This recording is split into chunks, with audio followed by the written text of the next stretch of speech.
and a very warm welcome to Game On. I'm Neha Bhardwaj-Alter, and this is where you get the latest from the Paris Olympics 2024. And Manu Bhaker is unstoppable at these Olympics. She's now reached a third final in as many events, making this the greatest performance by an Indian athlete in a single edition of the Summer Games. Yes, there is good news from the Châteauroux shooting range, where India have won all their 3 medals so far. Manu Bhaker has qualified for women's 25-meter air pistol finals.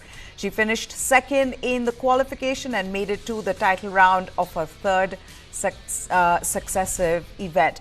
The Haryana girl has already created history by becoming the first Indian to win 2 medals at a single Olympics, as she added 10-meter air pistol mixed team bronze in the company of Sarabjot Singh to India's first medal at the ongoing Paris Games, also a bronze in women's 10-meter air pistol event.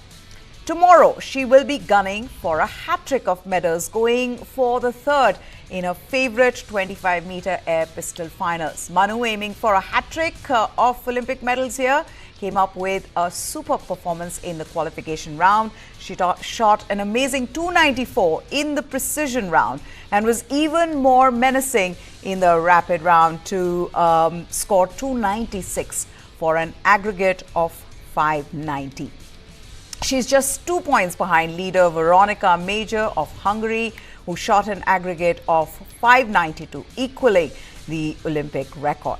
India has won all 3 medals so far in shooting, with Manu bagging 2 and Swapnil Kusale taking the bronze in 50-meter rifle 3 positions on Thursday. But this is a huge achievement for Manu Bhaker, and also just goes on to show the mental tenacity that this 22-year-old has. To think that she is now qualified for 3 finals, out of which in 2 she's won medals, and yet she's not done. She's not said, you know what, I'm tired now, I'm not going to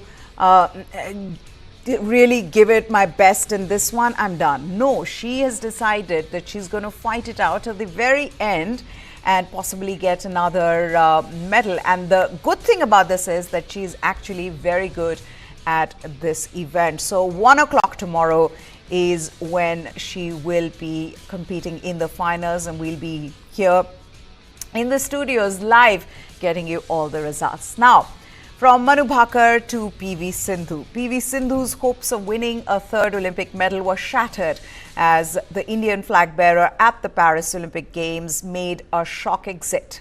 That's right. Sindhu was demolished in straight games by China's world number 9, He Bingjiao, in the women's singles pre-quarterfinals late last night.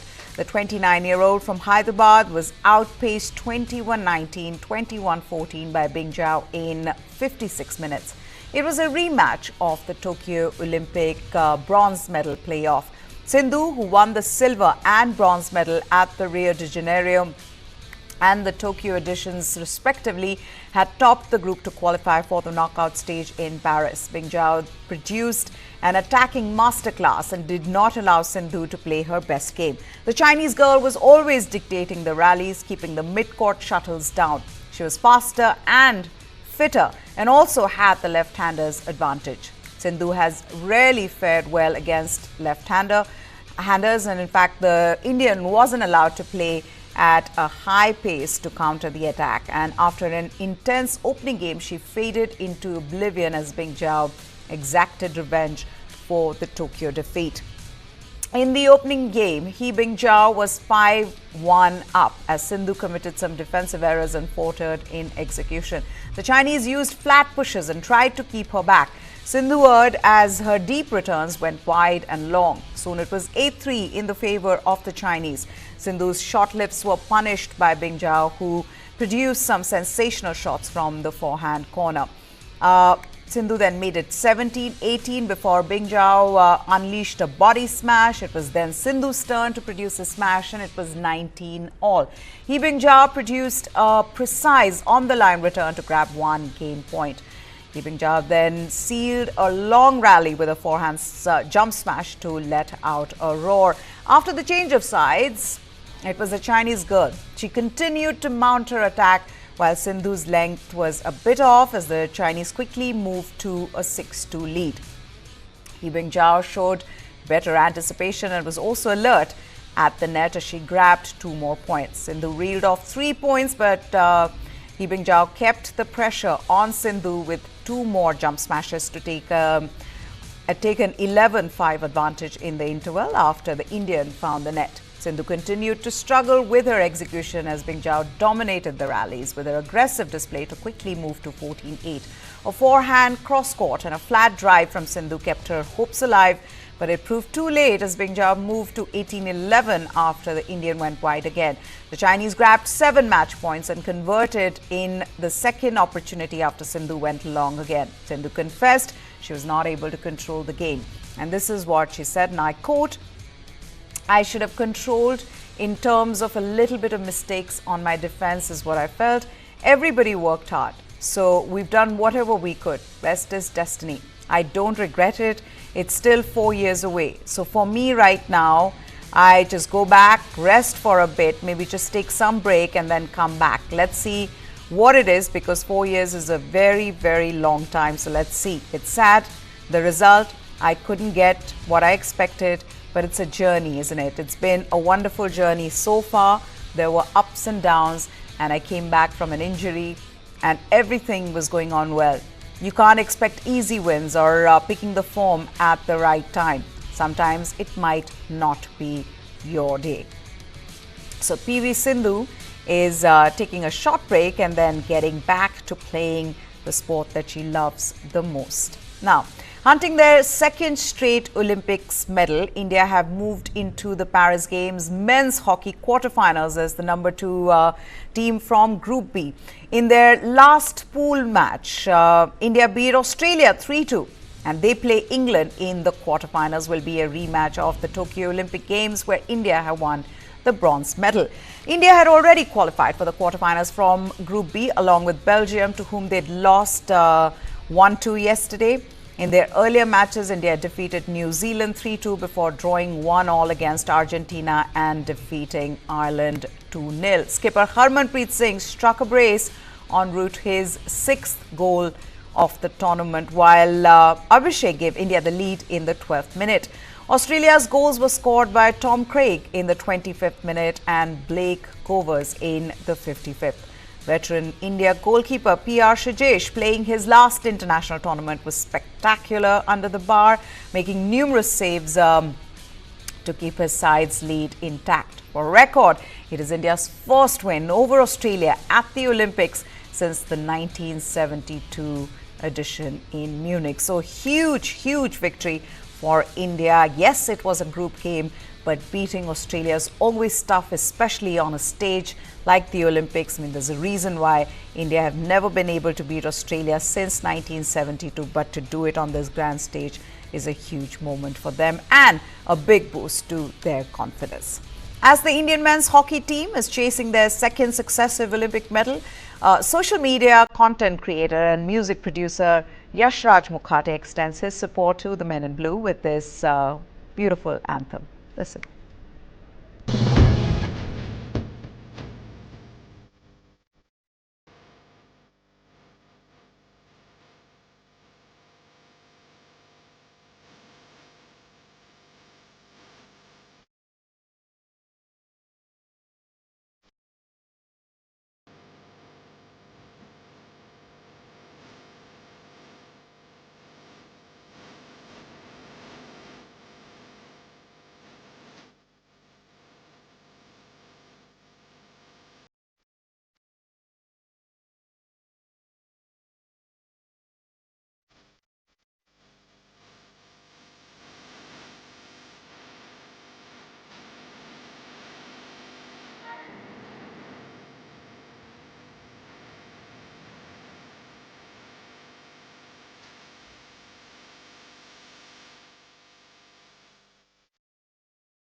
That's quite a catchy tune. Now, Carlos Alcaraz wanted an Indian Olympic pin. And Rafael Nadal walked up to Indian tennis player Sriram Balaji to shake hands with him. These interesting anecdotes were shared by Sriram Balaji and their coach Balachandran Manikat with our colleague Viran Shah. Listen in. Talking about Rafa is one of the legends of the sport. So we all respect what he has done for the sport and what he has achieved in the past, And yeah, it's natural for other sports athletes also to click pictures with Rafa because he's not only a tennis star, he's like a superstar of all the sports, And yeah, I mean we see them often in the slams, but yeah. Yeah, for me, I mean, like you said, I've seen him many times, like standing next to me, but we haven't spoken. So yesterday there was an opportunity where only he, me, and Rohan were around. So Rohan introduced me to him, and then I took a picture because I wanted a picture with him after getting introduced. So this is your in your 40 years of experience, this is your first time you spoke to Rafa. Yeah. First time I spoke. I mean, very briefly. So Rohan introduced me as somebody who was working with him and worked for more than 34 years in the coaching field. And then I just told him what a great role model he is. And adding to that, this morning when we were waiting for the transport, the bus to go from the village, it was drizzling. I mean, there was the shade was very small area where already people were standing. So Rohan and me were standing outside. Nadal, Alcaraz, Granollers, and Busta, the Spanish team, comes and they join us. And with six of us are standing in one group in a drizzle, waiting for the bus. And I mean, Nadal was talking to them and talking to Rohan. And every minute there was somebody requesting for a photograph. He walked up to him and shook hands with Sriram in the gym. Yeah, I was lifting in the gym and yeah, he was warming up. It's always like hi and a bye. We never have a normal conversation. But I was a little hesitant to go say hi because he was warming up before his practice. But he came up to me and he shook hands and then it was for the level. I mean, what he has played, what he's achieved, he's still so down to earth is amazing. And Alcaraz, 3 days ago in the locker room, there was nobody. And I mean, I went to him and requested a picture. He wanted a Olympic Indian pin. So I gave him a pin. And yesterday when we were coming back, Rohan, when we were coming back in the bus was Zverev, Pegula, Goff. And I was telling Rohan, each of them can have a private jet. And they're traveling in a bus together. Right. It doesn't even have AC and it's all closed. Windows are closed. It's so warm. I said each of them can own a private jet. Yeah. That's the other experience that most athletes share when they are in the Olympic Village or they're taking the buses when they meet the goats of the games, whether it's Simone Biles, whether it's Rafael Nadal, Novak Djokovic. Talking about goats and Simone Biles, this was an incredible night last night for Simone Biles. She clinched her 6th Olympic gold medal in front of an ecstatic crowd at the Paris Games all-round gymnastics final. Reasserting her status as the #1 all-round gymnast 3 years after she had withdrawn from the same final at the Tokyo Games. In a tight race between Biles and Brazil's Rebeca Andrade, the American was surprisingly left trailing in 3rd place after a flawed performance on the uneven bars, but she was back on top after a solid performance on her next apparatus, the balance beam.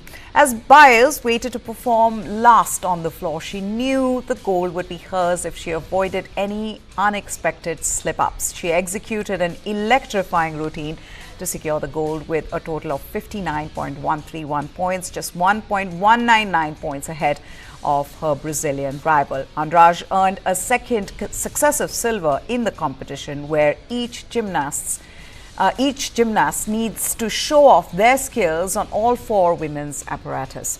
Biles' teammate Sunisa Lee, the Tokyo all-round champion, fought back from a disappointing start on the vault to claim the bronze with 56.465 points. Biles captured her 2nd gold medal of the Paris Games and her 2nd all-round Olympic title after also winning the individual event in Rio in 2016. She also claimed the team gold earlier this week. Biles is the most decorated gymnast of all time. She had withdrawn from the event in Tokyo to prioritize her mental health after suffering from the twisties, a condition involving the temporary loss of spatial awareness that some gymnasts can experience when executing high difficulty elements. Her withdrawal had caused a concern among her vast fan base about whether she would ever set foot on the Olympic stage again. But here we are with Simone Biles fighting those demons, fighting her challenges, and coming back strongly to wow the world all over again. Now, her record 6th gold medal in Olympics, coming in front of a delirious crowd at Bercy Arena, left her fans gushing. Among the fans, Zinedine Zidane, Steph Curry, Tony Hawk and Nadia Comaneci, 4 of the finest athletes of the past 100 years. They were there to watch this wonderful gymnast in action. So from superstar athletes to common fans, everyone was left amazed by her brilliance.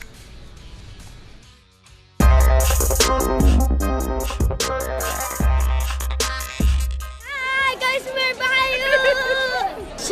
She is my influencer. I know that I'm going to be like her one day. I know it. She's amazing. She's so inspirational. We love her with all of our hearts. She inspires all of us in the USA. I love her. This is why I came to the Olympics, to see Simone Biles. And I got to see her. USA! Probably one of the most amazing experiences of my life. I literally loved it, and I feel like you'll never see something like that again, especially Simone and Suni both winning all around at the same time was probably one of the most amazing and one of a kind experiences of my life.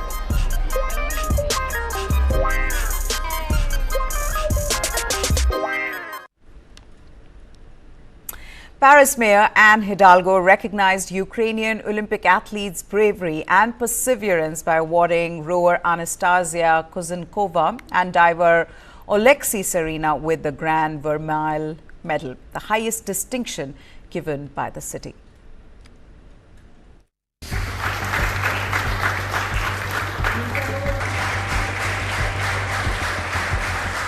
I bestow upon you, in front of your peers, in the name of all Ukrainian athletes, the Medal of the City of Paris, the Grand Vermeil of the City of Paris, the highest distinction in the city. The city of liberty, of human rights, a city committed to stand beside you, could award you with pride.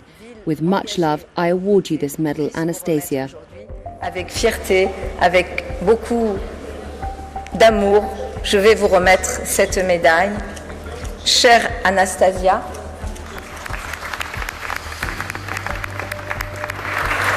la médaille.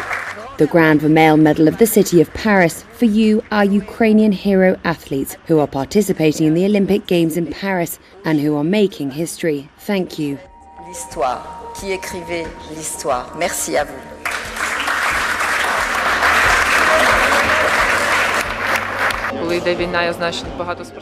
When there is a war, I know that there are many athletes who do not compete. And how many athletes have died? And the fact that we are competing here now, trying to fight for everyone amidst what is happening now in the country, what kind of emotions do we feel? Honestly, I think we are already winners. Ми вже переможці, я так вважаю, чесно.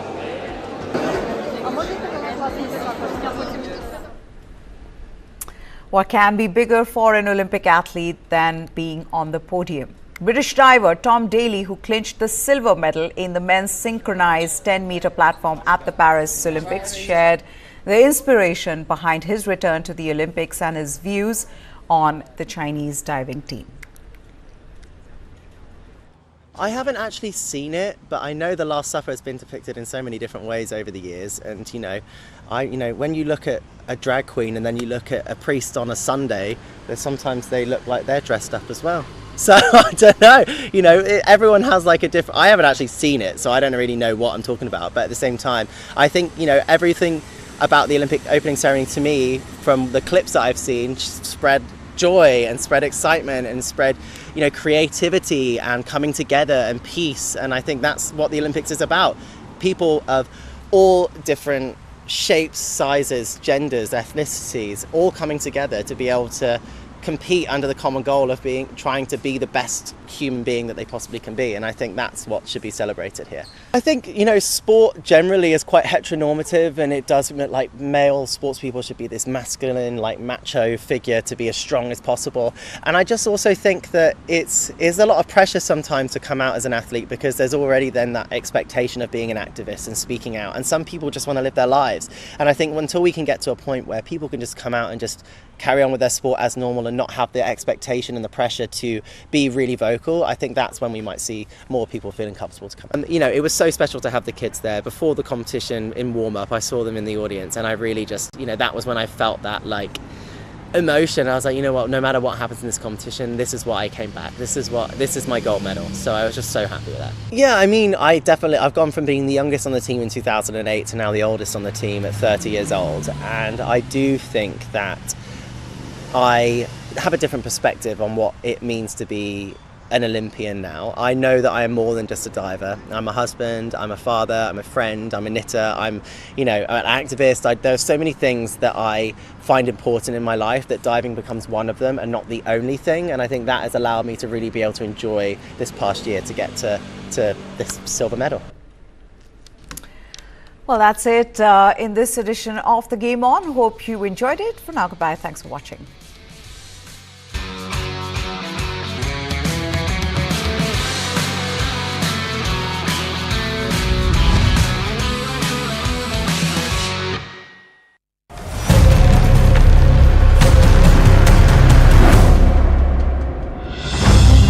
Once again, Xi's spy vessel Xiangyang Hong 3 is in India's backyard. According to geointelligence expert Damian Simon, the so-called research vessel is currently moving into the Bay of Bengal. Is a Chinese vessel spying on India's military exercise again? Well, News 9 Plus decodes. An image posted by Damian on social media platform X indicates that it is just 120 nautical miles from a scheduled Indian naval subsurface firing exercise in the region. Now, what is India's naval subsurface firing exercise? India's planned test is of an undersea submarine launched missile. This could be a tactical weapon that is fired from a conventional submarine, or it could be a strategic missile like the K-15 or the K-4 launched from a strategic platform like the Arihant class nuclear-powered, nuclear-armed ballistic missile submarine. Now, is China's vessel here to monitor this exercise? Well, one never knows what kind of equipment these spy vessels have, according to experts. But the presence of the vessel at a time when the Indian Navy conducts subsurface firing gives them a good reason to be in the vicinity. The vessel can monitor our signal intelligence and communication intelligence. The ship is equipped to track a missile launch, study its trajectory, and other vital parameters. These data inputs help them in designing their own system and also in countering the system. Now, if the planned test is of a strategic missile, then the presence of Chinese spy ships is shocking. Strategic missiles are weapons of the last resort. If China were to monitor them, it could have the ability to detect and track our strategic submarines when they are near the surface. Since when have Chinese spy vessels been visiting India's backyard? Well, these vessels have been frequenting the Indian Ocean region in our backyard, close to India's exclusive economic zone. In one of the rare cases, in March 2024, 4 Chinese vessels were seen in India's backyard, the Indian Ocean region, simultaneously. These included the Yuan Wang 03, a Chinese satellite and missile tracking vessel, the Xiangyang Hong 1 and the Xiangyang Hong 3. These are Chinese oceanographic survey and research ships, and the Da Yang Hao, which is the Chinese Marine Resource Service ship. The presence of 2 of the vessels coincided with successful test firing of India's Agni 5 intercontinental ballistic missile with multiple warheads. Experts believe that the vessels were spying on Indian tests. How frequently do Xi's spy vessels visit the area? Well, the alarming frequency is also a cause of concern. In 2023, Xi Yan 6 docked in Colombo port on the 25th of October after roaming freely in the Indian Ocean waters since the 19th of September. Instead of going straight to its announced destination, it sailed east-west and north-south, taking 36 days to reach Colombo from Malacca Strait. Before that, in April 2023, China's missile and satellite tracking vessel Yuanwang 7 was also spotted in the Indian Ocean region. This was when India conducted missile tests off the coast of Odisha and issued notifications for a no-fly zone in the area. Chinese spy ships Yuanwang 6 and 7 were also spotted in the region ahead of India's PSLV satellite launch in July 2023. So, is monitoring India's missile and satellite launches their sole mission? The second aspect is gathering hydrological and hydrographic data, and that data affects the operation of submarines, seabed mapping, and can reveal areas where submarines can be located with little chance of detection. Also, China is mapping the Indian Ocean region's seabed for polymetallic nodules which contain rare earths like nickel, cadmium, cobalt, etc., which are used in high-end electronics. Now, China is the major leader in the EV initiative. To explore the ocean bed for these rare earths and metals, massive amounts of data and very high level of underwater domain awareness is required. That is what China is doing. And is China's presence in the Indian Ocean region a threat? The presence of Chinese spy ships near some of India's most sensitive nuclear submarine installations is of course, particular concern. The installations are Shipbuilding Center, SBC, where the nuclear submarines are built, Rambili, further down the coast, where the secret submarine base INS Varsha is under construction, and the Bay of Bengal, where India's nuclear subs will hide to fire their strategic missiles. The question is, would China permit Indian spy ships to operate in the vicinity of the Yulin naval base in the South China Sea?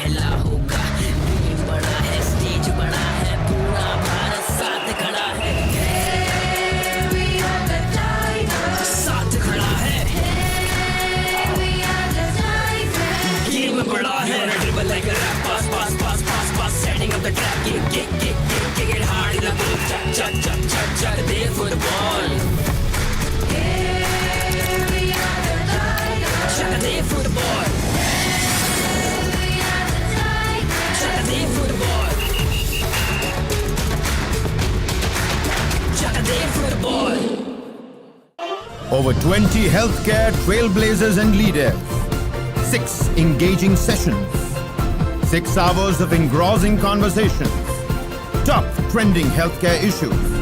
The Healthcare Summit 2024, an initiative by the TV9 Network and South First.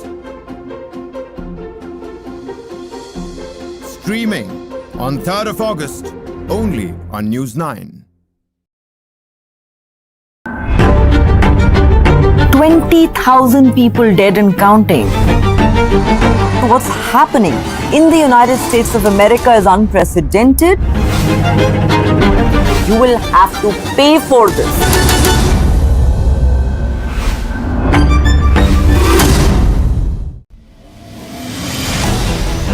Why is the state not looking at putting an embargo on that? As a Telangana person, I will not accept. How do ordinary folks deal with this?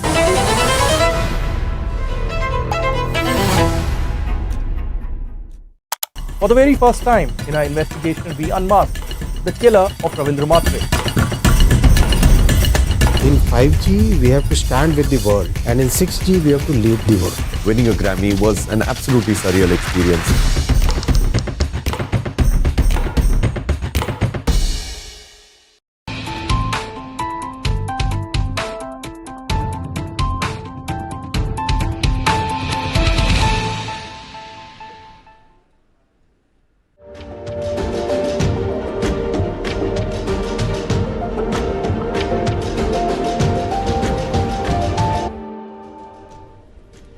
Welcome to News 9 Live, and you are watching On Point with me. So before I introduce you to the first On Point, let me take you through today's headlines.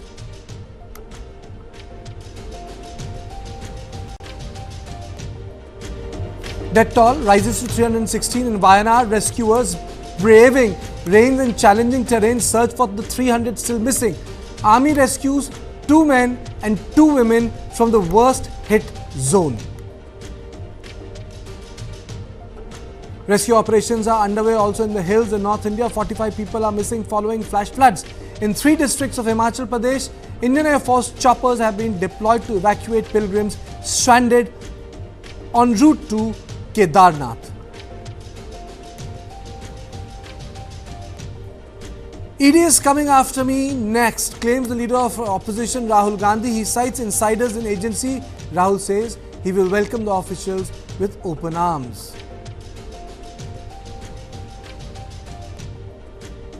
Festa rocks Bangladesh. Thousands of angry anti-government protesters take to streets of Dhaka a day after the ban on Jamaat-e-Islami.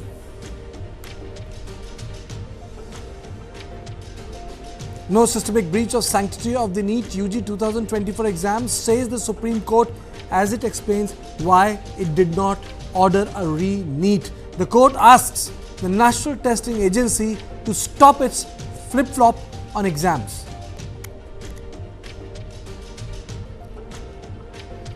The Delhi High Court transfers probe into the drowning of 3 civil service aspirants in Delhi's Rajendra Nagar to the CBI. Orders removal of encroachments and unauthorized construction in the area.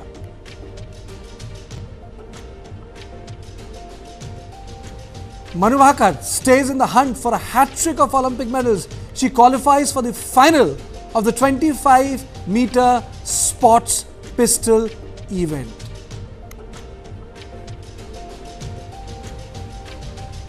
Politics speaks over the death of 14 inmates of a shelter home for the mentally challenged in Delhi. BJP stages protest, blaming the AAP government. A magisterial probe is ordered.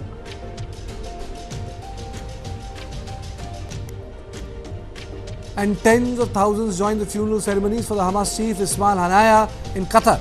Tensions mount as calls for revenge echo across West Asia.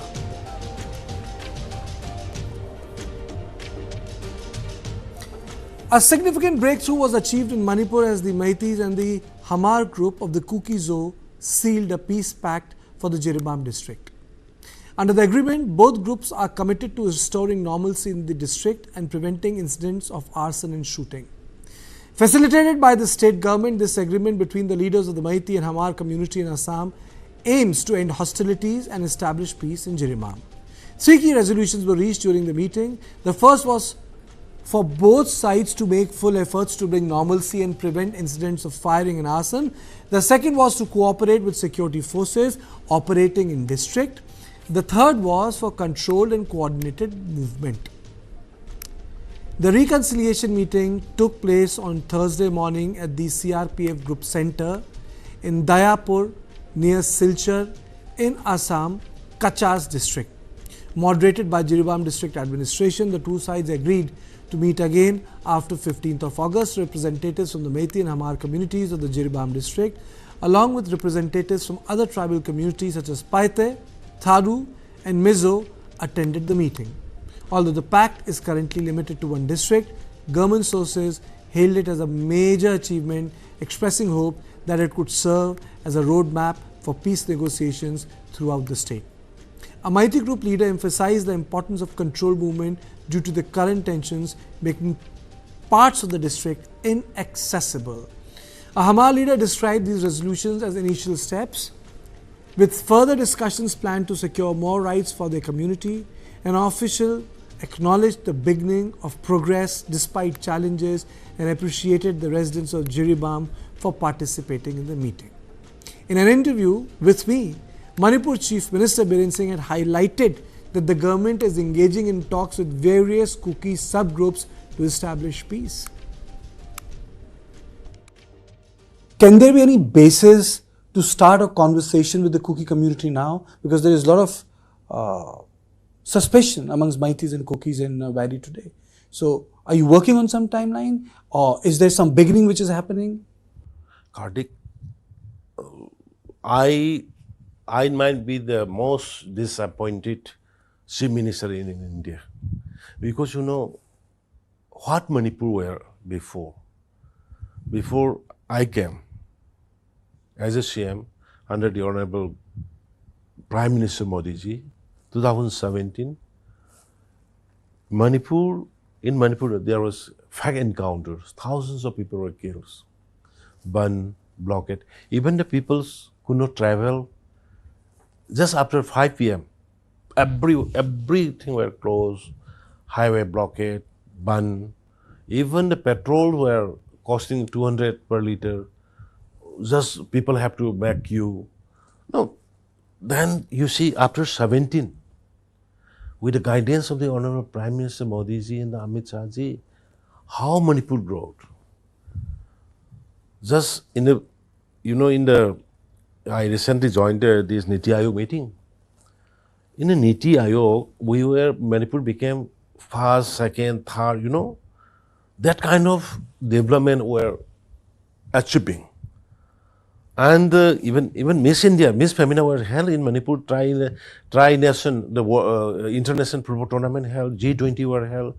So many infrastructures were developed. I'm very upset. That is why my priority is now top priority. Then how I initiated and how these issues comes, that was the separate story. Then the present, my priority is to restore normalcy as before in the state of Manipur. So making it very clear that his priority is peace, I am joined by Suhas Chakma, Director Rights and Risk Analysis Group, Dr. Thangolal Haukip, Assistant Professor, Center for the Study of Law and Governance, and Rami Niranjan Desai, Author, Scholar, Northeast Region. Thank you so much. So Jiribam success, Rami, first to you quickly, then I'll go to Mr. Haukip and Suhas Chakma with Amar. I think, isn't it a good step? Karthikeya, good evening.